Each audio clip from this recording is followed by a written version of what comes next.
Mahal, kumain ka na ba? Oo. Eh ako, hindi mo ako tatanungin kung kumain na ako. Ano? Hindi ba sabay tayong kumain kanina? Putang ina.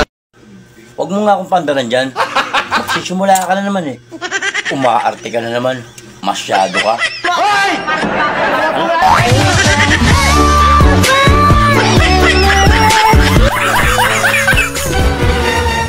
Lab, anong gawin kong luto dito sa tilapia?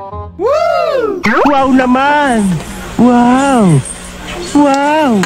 Iihaw mo na lang. Ano? Total. Sanay naman ako sa maitim. Eh, itong tahong.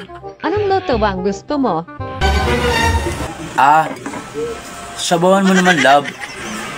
Para malasahan ko naman yung katas. Sana all. Hindi puro tuyo na lang ang kinakain ko. May amoy pa. Gago! Yun pala ang gusto mo eh. Pero itong talong lab, ihihaw ko na lang ito ha. Aba, bakit? Sanay naman ako sa sunog, sunod pa. Putang ina.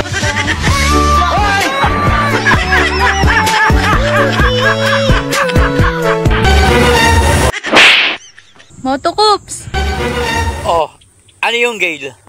Sabi mo kagabi matutulog lang tayo. Eh bakit ginigising mo ako ng madaling araw? Wow naman! Lakas mo talaga eh, no? Ano? Sabi ko naman sa'yo kasi, padedehin mo ako. Sana all. Para naman, lumakas ako. Hindi ka naman Galing yan.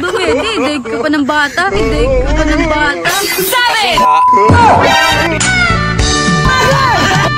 Ginagawa mo! Paada mo pasukat mo, lalaki ako. Gago! Putang ina. Nay, bakit may ahas si tatay? Saka nakita ko, Uy! inupuan mo yung ahas Yung ni mga nga tatay mong bata ka. kagabi. Oo anak, talagang may ahas yung tatay mo. Ano? Isa pa rin to. At saka kaya ko inupuan para mamatay yung ahas. Ay, ganun pala yun, Nay. Pero alam mo, Nay, mas matapang sa'yo si Ninang. Bakit mo naman nasabing mas matapang si ninang mo anak? Wow naman! Kasi, Nay, nakita ko, kinakain ni Ninang yung ahas ni tatay. Putang ina.